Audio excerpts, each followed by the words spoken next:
Surga, semua dalam kehidupan kami adalah tentang Engkau. Kami ada karena Engkau yang mengadakannya. Kami hidup hanya karena Engkau yang menghendaki kami hidup. Kami melakukan ini dan itu di dalam pengawasan-Mu ya Tuhan. Dan kami akan kembali kepadamu. Engkaulah pusat kehidupan kami Bapa. Dari segenap kehidupan kami, biarlah kami menyadari tidak ada satupun di luar kendali-Mu, sehingga hati kami tetap tentram, iman kami tetap terpaut kepadamu. Dan ketika firman Tuhan disampaikan hari ini pun, Engkau sedang berbicara untuk sesuatu bagi kami, semuanya tentang Engkau. Terima kasih Bapa.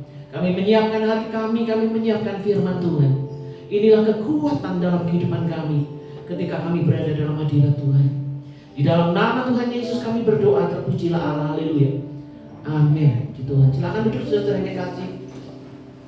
Shalom semua saudara-saudara. Pada hari ini kita akan bersama-sama belajar dari kebenaran firman Tuhan, yaitu tentang bocor dan hanyut. Semua kita tahu artinya bocor dan hanyut. Semua wanita-wanita, ibu-ibu tahu artinya bocor. Itu berarti sesuatu yang kita punya, baik itu panci kah, wajan kah, gelas kah, piring kah, yang bocor. Kita tahu itu. Kemudian hanyut kita juga sudah tahu. Ya, banyak kasus-kasus sekarang dengan banjir bandang. Banyak sekali kasus-kasus tentang mobil-mobil mewah yang hanyut, rumah-rumah orang yang hanyut, perabotan-perabotan yang hanyut. Kita semua tahu arti bocor dan hanyut.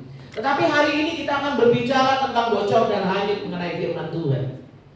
Dalam bulan ini kita sepakat nilai gereja kita, yaitu tentang setia, dan kita akan belajar tentang setia. Setia memegang firman Tuhan. Sebelum saya lanjutkan, saya akan tanya dulu kepada saudara. Siapa yang setiap hari membaca atau mendengar firman Tuhan? Baik saudara berhadapan dengan Alkitab, baik saudara berada di YouTube ketika saudara mendengar hamba Tuhan khotbah, baik saudara membaca sekilas di FB, baik saudara membaca sekilas di TikTok tentang ayat-ayat, tetapi siapa yang hanya sekilas satu kalimat dari ayat firman Tuhan? Pokoknya siapa yang setiap hari membaca atau mendengar firman Tuhan lewat media apapun juga, angkat tangan. Baik. Semua saudara, rata-rata kita semua begitu. Ya, semua kita baca, dilihat dimanapun, di grup-grup. Bahkan kita penasaran dengan seorang hamba Tuhan yang cerita tentang akhir zaman, ramalan nubuatan akhir zaman. Kita klik di situ dan ada ayatnya, ada firman Tuhannya ya. Walaupun pengajaran ini kita harus nanti dulu karena penafsiran orang sangat berbeda-beda, tapi pasti ada ayat landasan ayat firman Tuhan. Nah, berapa banyak di antara saudara lahir sejak kecil Kristen? Kata, sejak kecil Kristen. Oh, saudara anugerah Tuhan ya, sejak kecil Kristen, lahirkan dari keluarga Kristen. Nah ini dia, ada problem. Di dalam Ibrani 2 ayat 1, 2, 3, 4. Kita baca bersama-sama ya. Kita baca bersama-sama. 1, 2, 3. Karena itu harus lebih teliti kita memperhatikan apa yang telah kita dengar, supaya kita jangan hanyut di bawah arus. Stop di sini dulu. Maksudnya harus lebih teliti kita memperhatikan firman Tuhan. Harus lebih teliti ketika kita mendengar firman Tuhan, supaya kita jangan hanyut di bawah arus. Lalu ayat yang kedua. Sebab kalau firman yang dikatakan dengan perantaraan malaikat tetap berlaku, dan setiap pelanggaran dan ketidaktaatan mendapat balasan yang setimpal. Maksudnya firman Tuhan yang kita baca dari perantaraan malaikat-malaikat dulu zaman nabi-nabi sampai saat ini, firman Tuhan yang kita baca dengan perantaraan pekerjaan Roh Kudus, tetap saudara-saudara berlaku kebenaran ini. Setiap pelanggaran dan ketidaktaatan mendapat balasan setimpal. Jadi ketika kita mendapatkan firman Tuhan tapi kita tidak melakukan karena kita tidak taat atau kita melanggarnya, ada balasannya. Lalu ayat ketiga, 1, 2, 3. Bagaimanakah kita akan luput jikalau kita menyia-nyiakan keselamatan yang sebesar itu, yang mula-mula diberitakan oleh Tuhan dan oleh mereka yang telah mendengarnya. kepada kita dengan cara yang dapat dipercayai. Sedangkan maksudnya gini, bagaimana kita bisa luput dari penghakiman Tuhan, dari hukuman, kalau kita ini menyia-nyiakan keselamatan yang Tuhan kasih. Kalau kita menyia-nyiakan anugerah Tuhan dalam hidup kita, penebusan Tuhan kita sia-siakan. Kita nggak akan ada satupun yang luput dari itu. Karena kita telah dengar, kita telah mengalami, kita percaya. Nah, lalu ayat 24, Allah meneguhkan kesaksian mereka oleh tanda-tanda dan mujizat-mujizat, dan oleh berbagai-bagai pernyataan kekuasaan, dan karena Roh Kudus yang dibagi-bagikan yang menurut kehendaknya. Jadi firman Tuhan ketika diberitakan oleh saudara, begitu banyak kesaksian. Orang-orang yang didoakan, orang-orang yang mendengar firman Tuhan tiba-tiba disembuhkan, tiba-tiba berjumpa dengan Tuhan, tiba-tiba mengalami pemulihan di dalam hatinya. Itu dikerjakan oleh kuasa Roh Kudus, dan itu dibagikan oleh Tuhan di seluruh dunia ini. Nah, saudara-saudara, kalau firman Tuhan kita dengar sejak kita dari sekolah minggu sampai saat ini, saya mau tanya, adakah di antara saudara mengalami kebocoran rohani? Kata saudara perhatikan ayat hanyut di bawah arus. Ini saya tandai ya, hanyut di bawah arus. Karena itu harus lebih teliti kita memperhatikan apa yang telah kita dengar supaya kita jangan hanyut di bawah arus. Bahasa aslinya hanyut di bawah arus ini memiliki dua makna, yaitu yang pertama bocor, yang kedua hanyut. Jadi hanyut di bawah arus punya dua makna, yang pertama bocor, yang kedua hanyut. Nah, kita akan bahas saudara-saudara, ya. Apa artinya bocor firman Tuhan? Tolong baca sama-sama, 1, 2, 3. Setelah kita mendengar firman Tuhan, kita sulit mengingatnya lagi. Sekali lagi, setelah kita mendengar firman Tuhan, kita sulit mengingatnya lagi. Saya mau tanya, saudara ingat gak khotbah minggu lalu?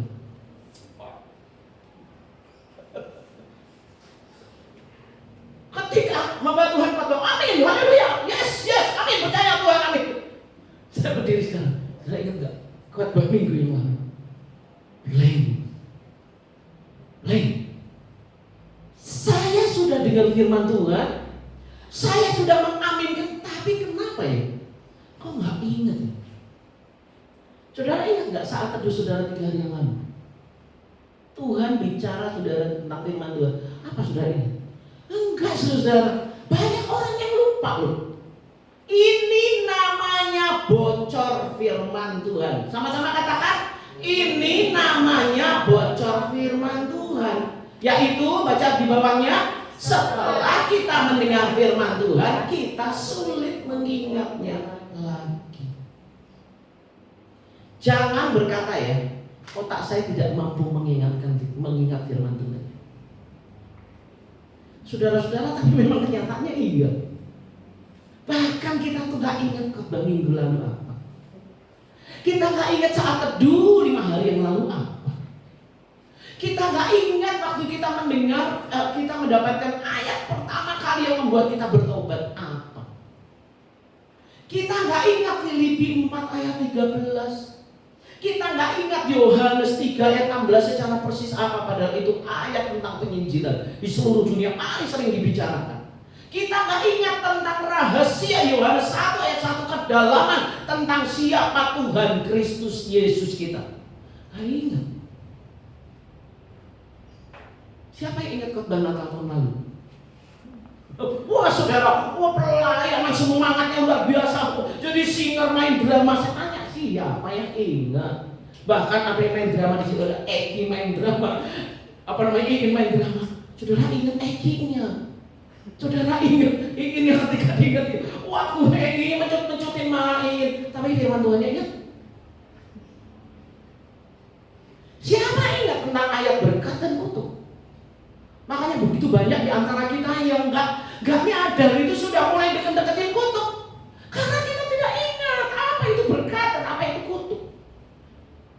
Siapa tahu di sini doa Bapak kami letaknya di mana? Saudara-saudara.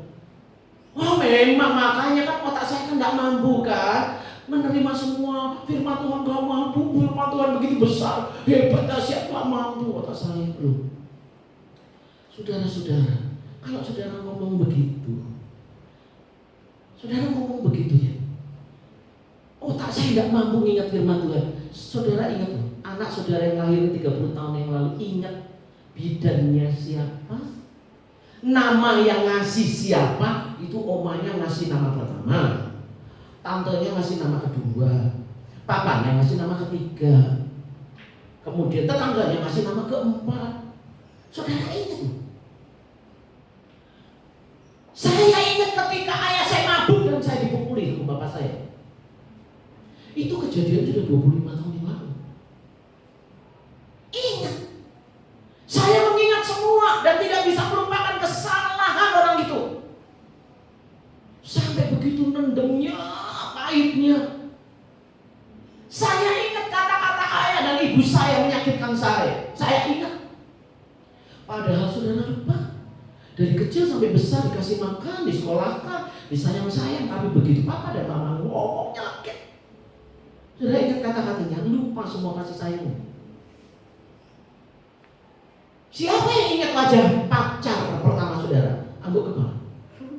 Saudara ingat wajah pacar pertama saudara ingat? Itu sudah 20 tahun yang lalu jadi ingat wajahnya. Kadang-kadang pengen penasaran dia di FB dicariin ada di mana, istrinya ini lebih jelek dari saya gitu, ya ampun cerita, istrinya lebih jelek, karena aku dong. Ingat pacar mantan dulu ya, mantan pacar. Ingat kejadian-kejadian mengerikan waktu terjadi musibah, kita nggak bisa lupa. Ingat kejadian ketika papa dan mama bertengkar. Waduh, kalau ada papa dan mama bertengkar, setiap kata detailnya kita ingat. Saya ingat jelas wajah orang yang paling kita benci, benar nggak? Sampai baju-baju kotak-kotaknya aja kita ingat. Saya ingat teman-teman saya di SMP. Ini dulu pacaran sama ini, sekarang dia nikahnya sama ini. Wah, ini namanya ini namanya komplit. Dulu rumahnya di sana loh, di Jalan Jenderal di rumah. Yang itu rumahnya di Diponegoro. Saya ingat dulu kita ada tukang tahu di depan rumahnya, kita suka ke sana. Ingat. Saya ingat resep buat ayam kalasan. Saya ingat. Tapi saudara, banyak kita tidak ingat firman Tuhan yang kita dengar dari kecil hingga sampai saat ini.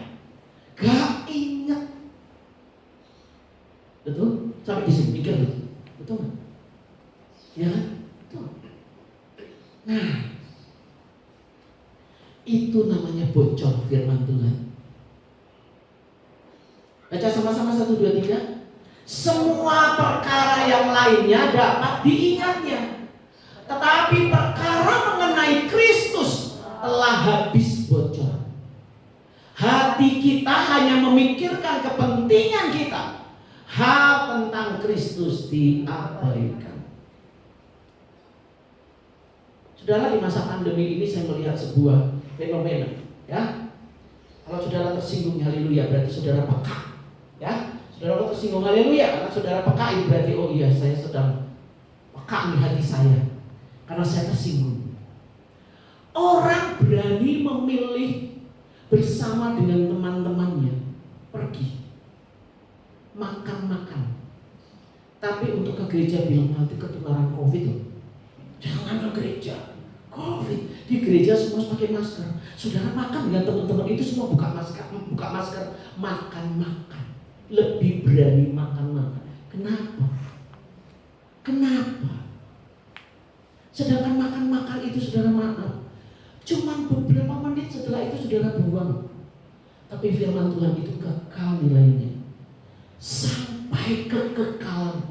Bahkan apa yang kita dapat ketika kita firman Tuhan, itu benihnya, itu taburannya untuk anak-anak cucu kita mengabaikan. Ini fenomena di mana-mana, bukan hanya di Sukabumi, di mana-mana. Mereka berani kumpul-kumpul. Kenapa saudara? Enak kalau kumpul-kumpul ngomong tentang artis. Jadi saudara-saudara, berita tentang bencana di Sukabumi banjir. Waduh, sana kena banjir, di titik sana, di titik Sukabumi, saudara ingat.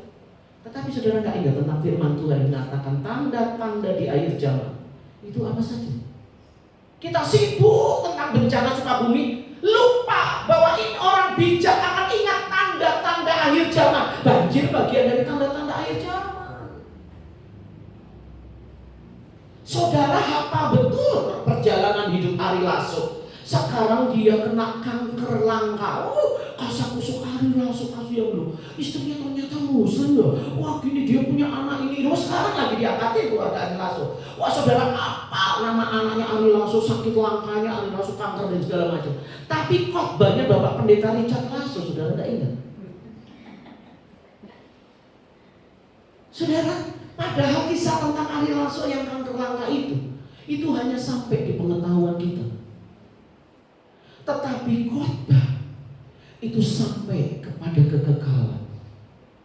Mengapa kita mengabaikan ini? Ini saudara-saudara gejala orang mengalami bocor firman Tuhan. Nah, banyak anak-anak trauma broken home karena papanya ribut, bikin dia takut menikah. Kecenderungan anak-anak muda sekarang menikah usianya telat itu karena terlalu banyak pertimbangan ini dan itu.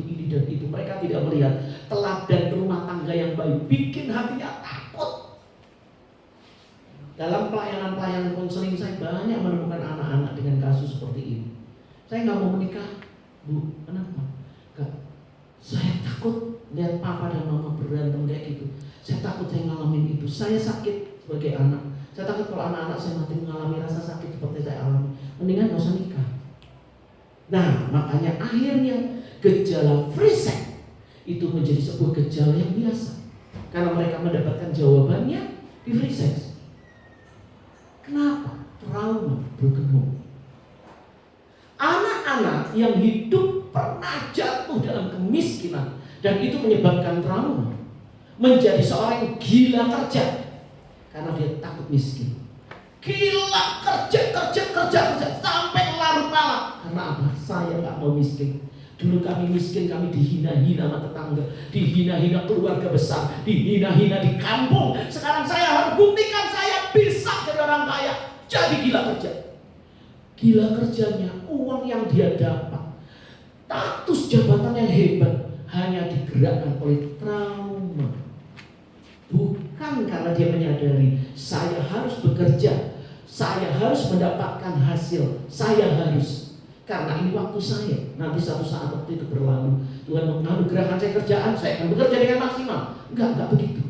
Tetapi lebih kepada saya akan buktikannya sama keluarga besar, saya buktikan ya sama tetangga, saya buktikan bahwa kami dari keluarga ini yang kamu dulu hina-hina, sekarang saya akan mengangkat keluarga saya sudah berhasil. Trauma. Jadi dia digerakkan oleh negatif. Semua hal-hal pengalaman negatif dalam pikiran dia simpan di dalam alam bawah sadar. Dan itu menjadi kemudi, membuat dia bekerja. Jangan miskin ya, jangan sampai miskin, jangan gak punya rumah ya. Kita pindah kontrak sampai 13 kali, capek. Saya gak mau gitu.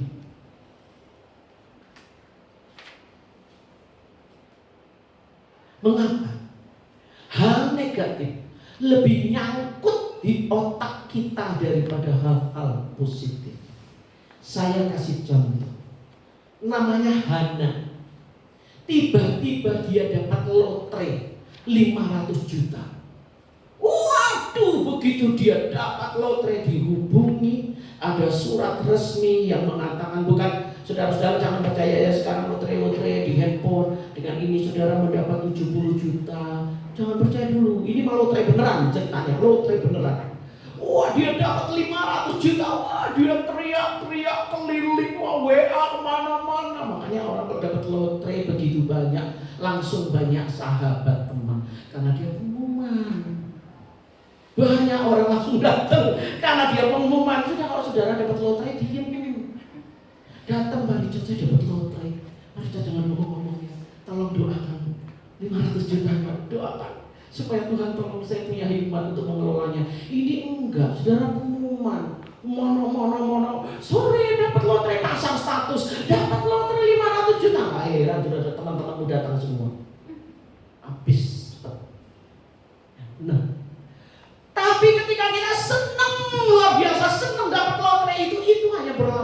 1 hari 2 hari selesai. Habis itu sudah bilang gini, ih kenapa gak dapat 1 M ya? Kalau dapat 1 M kan bisa beli ini.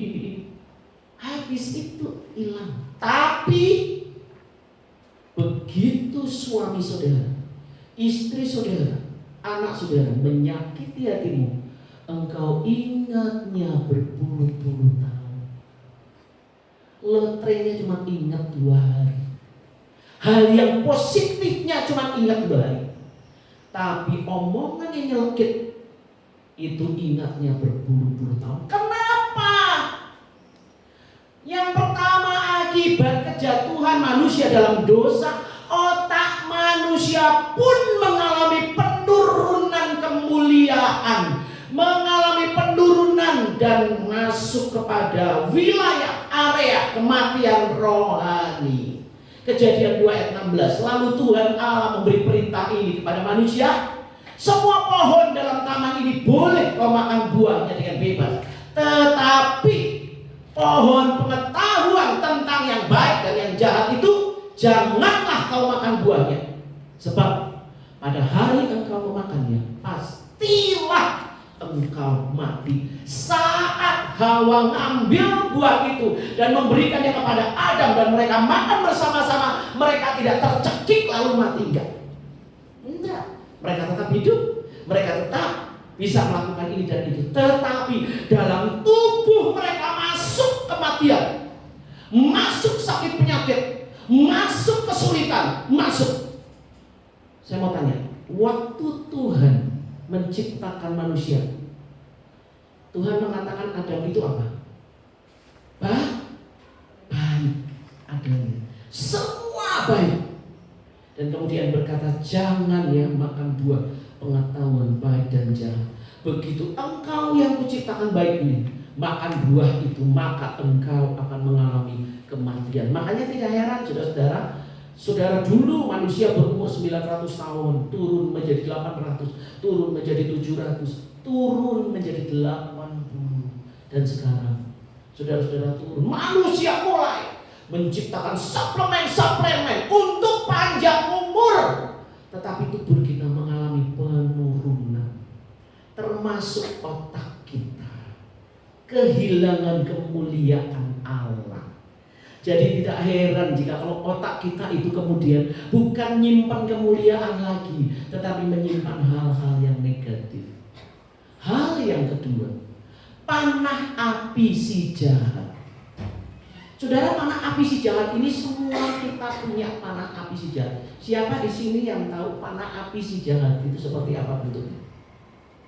Tahu? Saudara tahu panah? Tahu? Panah ya? Panah yang ada busurnya, ditarik gitu. Nah, panah. Nah, saudara tahu panah api ujungnya itu ada apinya.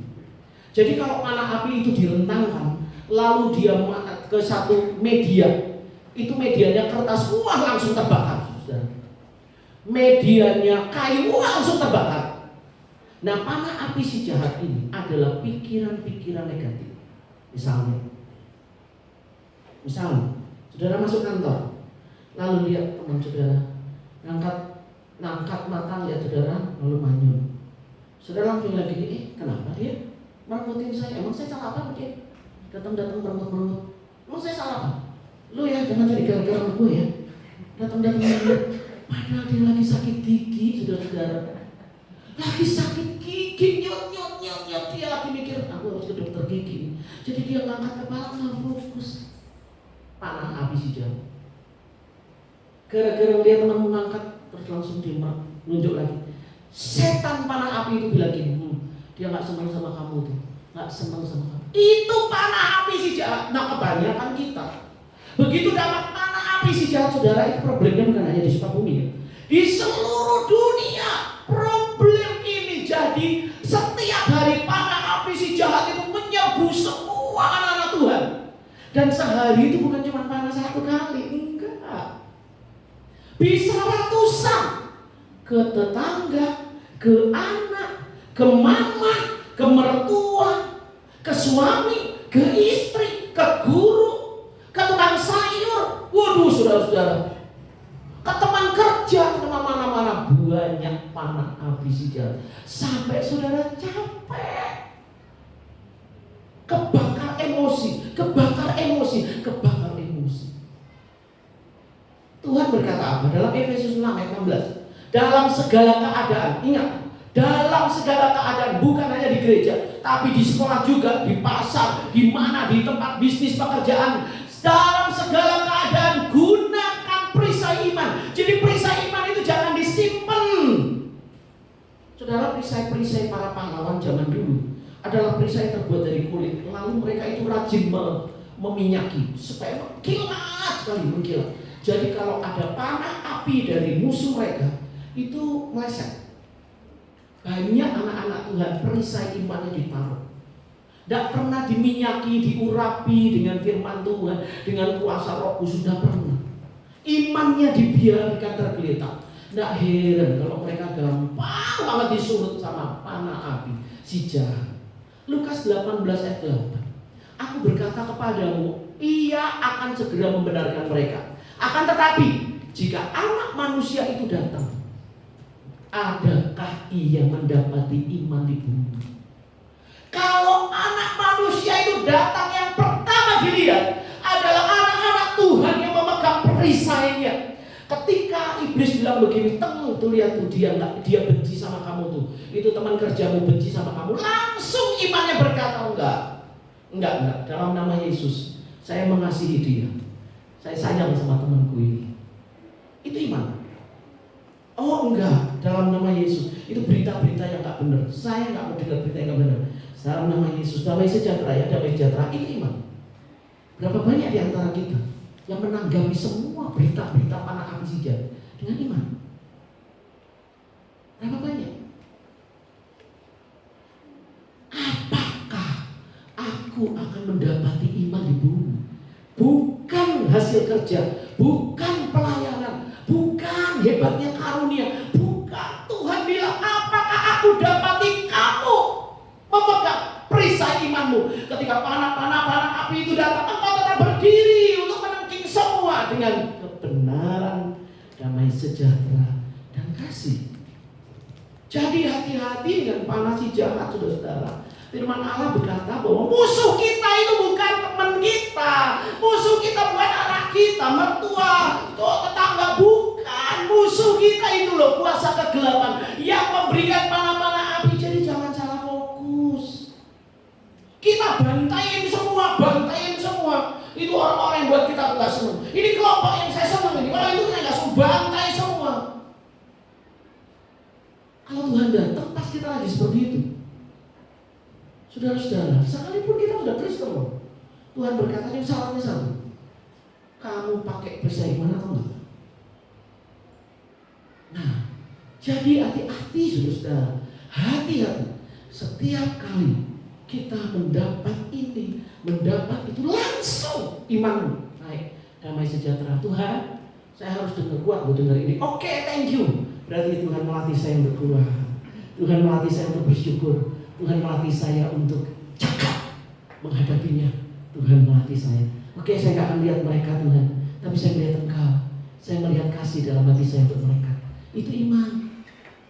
Jadi panah api si jahat itu berbahaya. Yang ketiga, kondisi otak manusia. John Kakiopo mengatakan bahwa bias negatif. Jadi di otak manusia itu ada yang namanya bias negatif. Bias negatif yang tertanam dalam otak kita. Saya mau tanya, bias negatif ada di mana? Ada di mana? Tertanam. Tertanam atau ngawang-ngawang di otak kita? Tertanam. Saudara tahu artinya tertanam? Mengikat akar, mengakar. Bias negatif itu mengakar. Adalah kecenderungan bagi sesuatu yang negatif untuk nyangkut di pikiran kita dibandingkan sesuatu yang positif. Saya mau tanya, siapa yang bikin bias negatif ini? Waktu Tuhan menciptakan manusia awal, bias negatif ini ada apa enggak? Enggak ada. Dari mana? Kata tertanam itu berarti sesuatu benih yang tiba-tiba ada di dalam tanah, lalu benih itu diterima oleh tanah. Kalau tanah itu nolak benih itu. Tanah yang keras, istilah seperti gitu ya, nolak benih itu, dia nggak akan tertanam. Tapi tanah kita subur, menerima bias negatif, maka dia berakar. Tertanam. Siapa yang nanam? Gandum dan malam. Tuhan menebarkan benih gandum yang baik. Lalu firman Tuhan berkata bahwa datanglah musuh dan menebarkan benih yang buruk, yaitu bias negatif.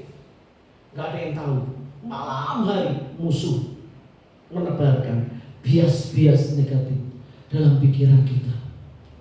Mulailah saudara-saudara, dia tertanam. Dan bias negatif ini punya karakteristik cuman satu. Semua yang negatif diserap, yang positif cuma dikit. Jadi negatif ini kayak spon, tapi dia bisa memilih. Hebat ya. Bias negatif itu kayak spon, tapi dia bisa milih yang buruk-buruk, dan yang bagus dia nggak mau pilih. Nah, nyangkut di otak itu. Meskipun hal yang positif itu jauh lebih besar, jauh lebih banyak daripada yang negatif, tapi hal-hal yang negatif cenderung menguasai, mendominasi.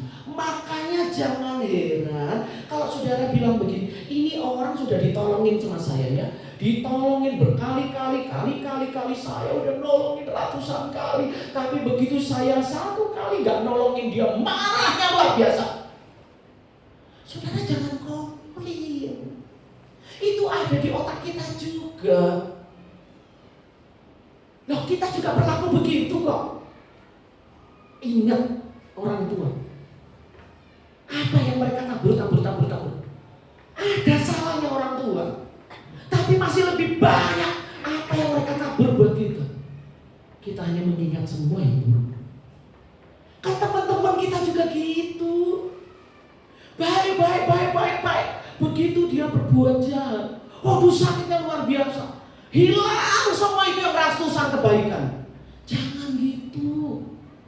Belajar berterima kasih, saudara. Belajar. Berterima kasih itu akan menghilangkan, melatih bias negatif itu. Semakin kita keringkan, kita angkat akarnya satu-satu. Lalu John Kakiopo ini, dia membuat riset dan menunjukkan bahwa otak rupanya ketika dia bikin riset itu, saudara, dengan beberapa orang, ketika dia dapat berita yang negatif, itu seperti colokan handphone yang dicolokin ke handphone gitu. Langsung menerima listrik seperti aliran aktivitas listrik. Makanya ini yang bikin sikap kita lebih banyak dipengaruhi oleh hal-hal buruk daripada hal-hal baik. Jadi saudara ngerti ya? Berarti kalau saya terima bias negatif, berita-berita yang jelek-jelek, saya terimain. Saudara, itu membuat bias negatif itu semakin subur. Kita harus pangkas itu, kita harus angkat akarnya. Nah, kalau kita sudah tahu bahwa itu akibat kejatuhan dosa, tidak bisa kita melarikan diri. Kita adalah keturunan dari manusia yang berdosa, yaitu Adam dan Hawa. Kemudian yang kedua, kita nggak bisa melarikan diri dari panah-panah api si jahat. Tetapi Tuhan memberi perlengkapan perisai iman. Pakai. Kita nggak bisa bilang saya akan masuk ke wilayahnya di gereja. Di gereja nggak ada setan-setan. Di gereja itu setan aja takut sama Bu Rosi kok. Saya akan ada di gereja. Nggak bisa. Dia ada di dalam segala hal. Panah api si jahat. Kita nggak bisa cari tempat. Mau saudara pergi ke gunung menyendiri, tetap aja ada panah api si jahat. Caranya gimana? Pakai perisai iman. Yang ketiga ini kondisi otak manusia. Kita yang tentukan. Kita mau cabut bias negatifnya atau kita biarkan. Kita yang kasih pupuk atau kita matikan, pilih. kondisi otak kita, saudara. Makanya banyak orang bilang itu anak otaknya ngeres. Karena bias negatif dia terima semua. Ya, jadi saudara-saudara, itu kondisi dunia kita saat ini. Bagaimana menangani kebocoran firman Tuhan? Kebocoran rohani ini gimana caranya? Filipi 4 ayat 8, baca sama-sama. 1, 2, 3. Jadi akhirnya saudara-saudara, semua yang benar, semua yang mulia, semua yang adil, semua yang suci, semua yang manis, semua yang sedap didengar, semua yang disebut kebajikan dan patut dipuji, pikirkanlah semuanya itu. Jangan pikirkan omongan orang, jangan pikirkan kejelekan orang, jangan pikirkan benci saudara sama orang, jangan pikirkan kelemahan orang, jangan pikirkan tuduhan-tuduhan orang. Semua yang benar, semua yang mulia.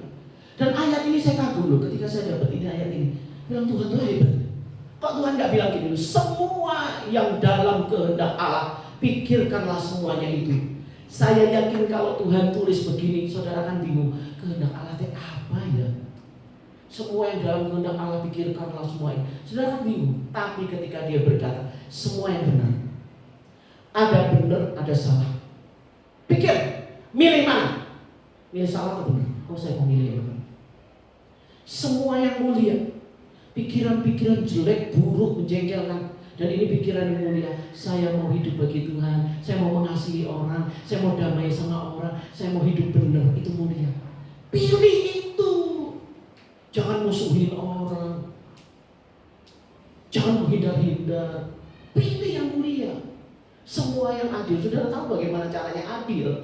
Untuk anak umur 4 tahun dengan anak umur 14, saudara punya satu loyang kue. Lalu saudara bilang, aku punya 2 anak, yang satu 4 tahun, yang satu 14. Bedanya 10 tahun. Seperti Kevin dengan Jonah, beda 10 tahun. Gimana caranya? Ketika saya punya kue, saudara punya kue, lalu harus memutuskan memberi kue untuk anak umur 4 tahun dan 14 tahun. Adil itu gimana? Potong 2, sama persis, sama besar. Kasih ke anak yang kecil, kasih ke anak yang gede. Yang anak gede masih lapar, yang anak kecil tengah kekenyangan. Dan itu bikin otot ususnya dia terlatih untuk terima semua yang banyak-banyak. Akhirnya gak heran, anak yang kecil itu jadi gendut. Karena dia kapasitasnya untuk menerima makanan sama dengan kakaknya. Gimana kita bersikap adil Tuhan? Gimana caranya saya bersikap adil? Gimana coba? Nah, saya nyampein gini, saudara kan mikir gimana ya? Gimana ya? Gimana? Gini. Saudara kasih kue itu, lalu bilang kepada anak kecil, nah makan kue ini, ya, mama kasih bagian sampai kamu kenyang ya, sampai kamu kenyang. Karena itu memang jatahnya mereka berdua, sampai kamu kenyang. Dia makan sedikit, udah kenyang, cukup. Kamu udah kenyang ya? Ke kakaknya, nah kamu sampai kamu kenyang ya. Lalu dia makan 10 kue. Adiknya bilang, loh, kakak kok 10? Aku cuma 2 aja. Kamu sudah kenyang? Sudah. Kakak 10 kenyang? Kenyang. Mau lagi enggak? Mah cukup, kenyang. Kamu kenyang? Kenyang. Kakak kenyang? Kenyang. Kamu kenyang dengan 2 kue? Kenyang. Kakak 10 kue kenyang? Kenyang. Cukup. Itu adil. Jangan dipotong kuenya sama. Jangan, itu keadilan. Gimana anak Tuhan memikirkan hal yang adil? Ngomong dengan orang ini dengan karakter seperti ini beda. Saudara tahu, setiap saya konseling dengan orang, saya harus membaca karakternya. Saya akan bicara dengan orang tegas, saya akan tegas. Dengan orang yang lelet-lelet, yang sensitif, saya akan turun. Saya ngikutin alurnya sampai dia nemu. Oh, saya salah ya tante, iya. Salah. Menurutmu salah di mana? Ini itu. Saya nggak bisa pakai tegas ke orang yang seperti ini. Lalu orang yang sensitif juga tegas, nggak bisa ya, dosa kamu, nggak bisa, keluar dia. Itu adil. Saya baca karakter orang, saya baca caranya bagaimana berkomunikasi dengan orang. Dengan anak pun gitu, karakter anak beda. Saya ngomong dengan anak saya Kevin, dengan anak saya Jonah beda. Karena karakter mereka beda. Itu keadilan. Semua yang suci. Saudara bicarakan yang suci, jangan yang tidak suci. Semua yang manis, yang enak, yang suasana tuh jadi gembira, suasana tuh jadi menyenangkan. Jangan suasana oh ya, jangan. Saudara tahu kalau saudara ngomong-ngomong, saya tuh hanya melintas ya. Saya bisa lihat ini. Oh, ini pasti nih ngomong bagian ini. Kalau saya oh ini ngomongannya begini. Bisa kelihatan dari bahasa tubuh kok. Semua yang manis, semua yang manis itu kelihatan. Semua yang sedap didengar, semua yang disebut sebagai kebajikan dan patut dipuji. Pikirkan semua itu. Nah, jadi caranya gitu ya, menangani kebocoran firman Tuhan. Ya, penuhi pikiranmu dengan semua ini dalam Filipi 4 ayat 8. Oleh sebab itu saudara-saudara, dalam pelayanan saya berkaitan dengan mimpi buruk, berkaitan dengan pikiran-pikiran pornografi, trauma, pikiran-pikiran negatif, pikiran negatif orang, berkaitan seperti ini, saya memakai ayat ini. Dan ajaibnya, setelah pelayanan konseling seperti itu, banyak orang dibebaskan karena melakukan ayat ini. Hebat loh. Tuhan itu memang benar-benar hebat. Baca firman Tuhan. Ada orang bilang gini, Bu, saya baca setiap hari 4 pasal firman Tuhan. Yang satu bilang, kalau saya mah saat teduh, saya cuma 1 ayat. Kalau Tuhan ngomong begini, saya cuma 1 ayat. Yang 4 pasal bilang gini, kamu gak rohani. Harusnya 4 pasal kayak saya banyak. Yang satu bilang begini, kan Tuhan ngomong, saya cuma 1 ayat. Gimana coba saudara? Firman Tuhan saudara baca 4 pasal, itu memasukkan semua memori-memori yang baik dalam pikiran kita, dalam alam bawah sadar kita. Baca, ada orang bilang gini, walaupun kamu gak ngerti, masukin aja. Semua baca bagus, memang. Dan itu memori-memori yang tertanam, ajaran-ajaran orang tua, ajaran nenek moyang, semua. Kalau nyapu nak, jangan gak bersih, nanti suamimu kumisan. Baik, kalau anak saudara senangnya kumis gimana? Sekarang kumismu ada yang model begitu, ada model gini dibikin bagus. Jangan bilang gara-gara nyapu nggak bersih. Saudara-saudara, itu adalah nenek moyang punya cerita. Baca firman Tuhan itu akan melunturkan semua kata-kata, tradisi, budaya. Kita luntur semua karena kita masuk dalam firman Tuhan banyak-banyak. Mau 4 pasal, mau 10 pasal tiap hari, silakan sekuat-kuatnya. Tapi ketika saudara WPDA saat teduh 1 ayat bicara cukup, itu artinya Tuhan sedang bicara denganmu. Bersukacitalah senantiasa. Aduh, benar Tuhan, saya lagi ngomel-ngomel, saya lagi berkeluh kesah, saya lagi jengkel. Firman Tuhan bilang bersukacitalah senantiasa. Udah, itu ayat firman Tuhan, itu pesan Tuhan. Jadi membaca pasal banyak-banyak itu memasukkan dalam alam bawah sadar kita semua yang baik. Kemudian itu akan membasuh trauma, semua pengajaran yang salah, budaya, tradisi, ajaran-ajaran yang gak benar, pengetahuan gak benar dibasuh ketika kita masukin firman Tuhan. Tapi berkaitan dengan pesan Tuhan, baca WPDA walaupun cuma 1 ayat. Saudara tahu bedanya nggak? Tahu bedanya? Saya tanya dulu. Kalau baca firman Tuhan sampai 4 pasal, 10 pasal, tujuannya apa? Membasuh pikiran kita. Tapi saat teduh WPDA itu apa? Untuk apa? Mendapat pesan Tuhan. Ngerti ya? Ngerti. Jadi jangan nyalahin. Yang 4 pasal nggak ngerti, baca aja, itu nggak rohani, nggak dapat apa-apa. Jangan, ya. Yang satu yang banyak bilang itu ya yang cuma 1 ayat nggak rohani itu. Masa cuma 1 ayat? Jangan. Fungsinya berbeda. Lalu setelah itu lakukan firman Tuhan, taatlah. Saya sarankan saudara punya jurnal. Dulu saya waktu muda punya jurnal. Hari ini Tuhan bicara begini. Saya cerita di sini perasaan saya lagi begini. Saya dapat ayat begini. Tanggal 2 Januari saya tulisin lagi. Oh, saya dapat ayat ini. Terima kasih Tuhan ini. Tanggal 3 saya punya jurnal pribadi waktu saya remaja.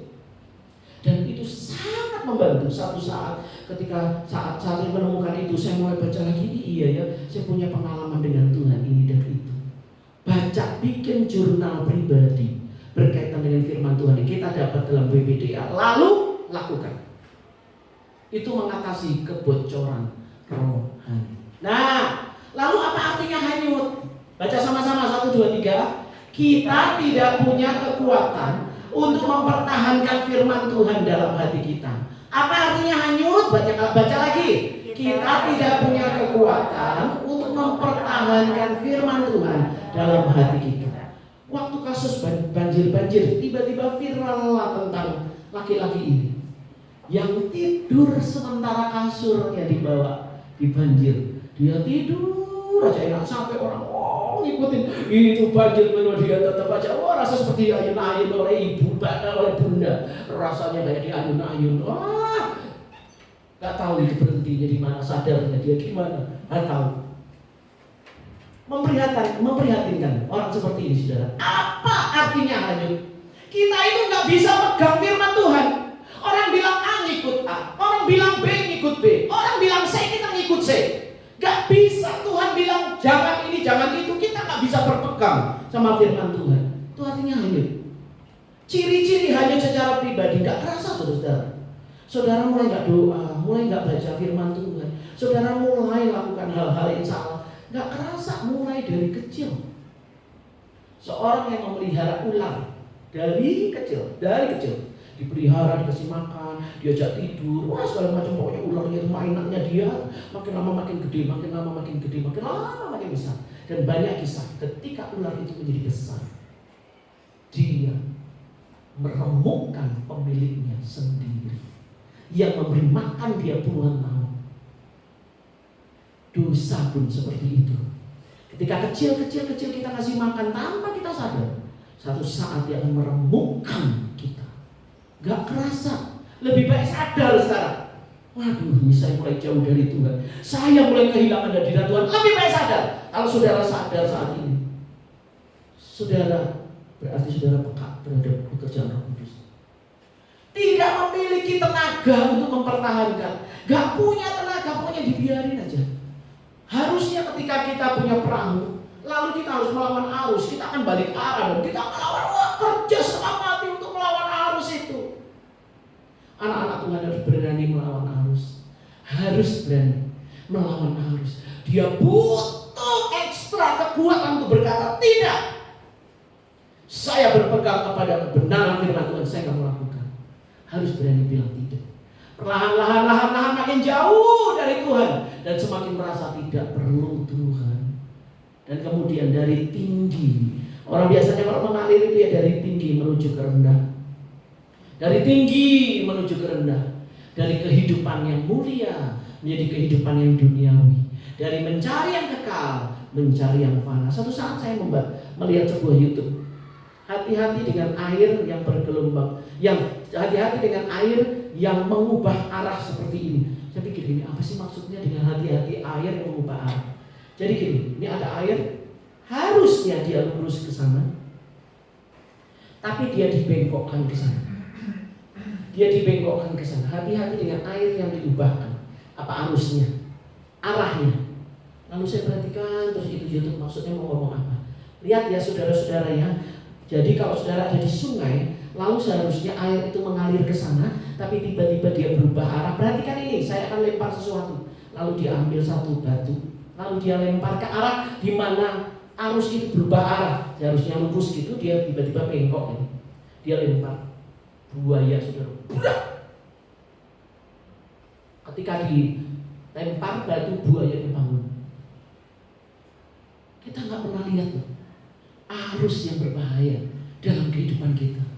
Tuhan yang tahu, Tuhan yang jaga kita. Jangan lakukan ini, jangan lakukan itu. Jadi Tuhan itu menjaga kita dalam kasih-Nya. Hati-hati, saudara. Perkara rohani, perkara Kristus harus dipegang erat. Bukan perkaranya sahabat, bukan perkaranya teman, bukan perkaranya kelompok saya, bukan perkaranya gereja ini, bukan perkaranya ini. Usaha saya bukan, perkara rohani, perkara Kristus yang harus dipegang. menolak daging dan nafsu supaya kita nggak hanyut. Berani bilang tidak. Anak-anak yang mengalami problem penolakan dalam keluarga, orang tuanya cenderung tidak berani bilang tidak, cenderung bilang terserah. Mau ini gimana terserah. Itu anak-anak yang tidak dilatih dari kecil untuk berkata saya mau ini, saya mau itu. Anak-anak yang karena terluka sehingga dia takut untuk bilang saya mau ini, saya itu, karena kalau tidak nanti saya dimarahin, nanti saya dikucilkan, saya nggak mau. Jadi dia bilang terserah. Saudara, anak-anak muda harus berani bilang tidak. Kalau saudara ketemu dengan seorang cowok, cewek yang kelihatannya memberi pengaruh tidak baik, langsung ngomong tidak, saya tidak bisa lakukan ini. Jangan, saya tidak bisa. Jangan dikira saudara bilang sok rohani. Ketika dia ngomong sok rohani, tetapi dalam pikirannya dia bilang gini, itu wanita jago, itu wanita punya prinsip. Sok rohani kamu yang ngomongnya, tetapi hati kecilnya bilang gini, jarang saya menemukan wanita seperti ini, jarang saya ketemu cowok seperti ini. Berani bilang tidak. Jadi beranilah bilang tidak, supaya jangan terhanyut. Tidak ada orang yang gagal dan jatuh tiba-tiba, tetapi karena terhanyut. Jadi hati-hati saudara-saudara. Mungkin kita tidak melakukan dosa besar. Dosa besar, di dalam Alkitab tidak ada dosa besar. Dosa yang seakan-akan besar. Tapi hati-hati ya, nggak ada seperti itu. Ini anggapan kita. Mungkin kita melakukan, tidak melakukan dosa yang besar, tetapi tanpa sadar kita sudah hanyut tinggalkan Tuhan. Jika kita ingin memiliki kemajuan dalam kerohanian, jangan hanyut. Akibat bocor dan hanyut, kita kehilangan keselamatan. Kita tidak menganut ya, sekali percaya kepada Tuhan kita diselamatkan, tidak. Di dalam Filipi 2 ayat 12, hai saudara-saudaraku yang terkasih, kamu senantiasa taat, karena itu tetaplah kerjakanlah keselamatanmu dengan takut dan gentar. Saudara, ayat ini hebat. Kerjakanlah keselamatanmu dengan takut dan gentar. Tuhan gak tulis begini, taatlah karena itu, lakukanlah yang benar dengan takut dan gentar. Tuhan berkata kerjakan keselamatan. Jadi ketika kita menerima anugerah penebusan, diangkat dari gelap kepada terang, kerjakanlah hidup yang terang itu dan benar-benar takut sama Tuhan, hormat sama Tuhan, terus berada dalam wilayah yang terang, jangan balik lagi ke gelap. Takut, hormat sama Tuhan, itu kerjakan keselamatanmu. 2, hati-hati karena ada pembalasan yang setimpal. Kalau Allah punya cara untuk mendidik, tiba-tiba saudara ada musibah, tiba-tiba sakit, tiba-tiba ngalamin apa, anak saudara ini dan itu, tanya Tuhan, kenapa?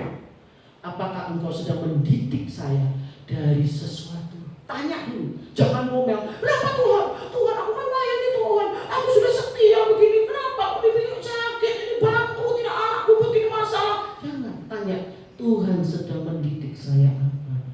Tanya. Kalau Tuhan menegur kita, jangan ngambek, karena Dia penuh dengan kasih. Dia tahu ada buaya di sana, nak. Hati-hati, aku jaga kamu. Tuhan tegur kita. Dan kalau Dia sudah menghukum, itu berarti akhir. Karena kita nggak juga balik, nggak juga bertobat, nggak juga tetap aja jalan terus, tetap aja anyut, akhirnya Tuhan berkata, bukan Tuhan yang menghukum. Akibat tindakanmu kamu jatuh di sana. Itu pilihanmu, itu risikomu. Aku sudah berkata, jika kau melakukan ini, maka kau akan mengalami ini. Bukan Tuhan yang menghukum, pilihan kita sendiri yang menyebabkan penghukuman itu datang atas kita. Semua keputusan Allah punya konsekuensi. Bagaimana caranya agar jangan bocor dan hanyut? Renungkan firman Tuhan, taat melakukannya, dan melakukannya berulang-ulang sampai jadi gaya hidup kita. Firman Tuhan bilang, bersukacitalah. Oh iya Tuhan, saya memang orangnya tuh gampang meremut, gampang marah-marah, gampang ngedumel. Firman Tuhan bilang, bersukacitalah. Oke Tuhan, saya mau bersukacita hari ini, besok sukacita lagi, besoknya sukacita lagi, besoknya terus menjadi gaya hidup kita. Nanti satu saat kita akan kagum, saya berubah ya. Dulu saya orangnya manyonan loh, dulu orang saya judes loh, Dulu saya orang yang selalu mengeluh. Sekarang saya tenang. Saya bersyukur kepada Tuhan, bisa lihat anugerah Tuhan dalam segala keadaan. Kenapa? Gaya hidupmu sudah berubah karena ketaatan yang terus berulang-ulang. Kesimpulannya, setia memegang firman Tuhan. Jangan bocor saudara ya, sampai gak ingat. Jadi nanti habis ini saudara ngomong, hari ini firman Tuhannya bocor dan hanyut. Artinya firman Tuhan gak boleh hilang, aku harus ingat. Hanyut artinya aku gak boleh ikut dunia, gak boleh ikut arus dunia, aku harus ikut Tuhan. Oh iya, ingat ngomong ya, jangan pulang beng. Nanti ada orang tanya, papanya bilang, tadi kamu dapat khotbah apa nak? Tadi Bu Rosi ngomong apa? Tadi pendetanya ngomong apa? Pendeta tamunya. Bukan pendeta tamu Bapak, flyernya salah. Bukan salah, susah. Ketika dihubungi tadi malam dia tidak bisa, ya sudah, malam lah saya persiapan. Wah, persiapan, nggak nyangka bener-bener. Nah, diganti sama Brosi ngomong apa? Apa ya? Tadi mau ketemu sama Eki Pak, ngajakin makan bakso. Loh, kok ingatnya Eki ngajakin makan bakso? Ingat firman Tuhan ya saudara-saudara ya, ingat firman Tuhan.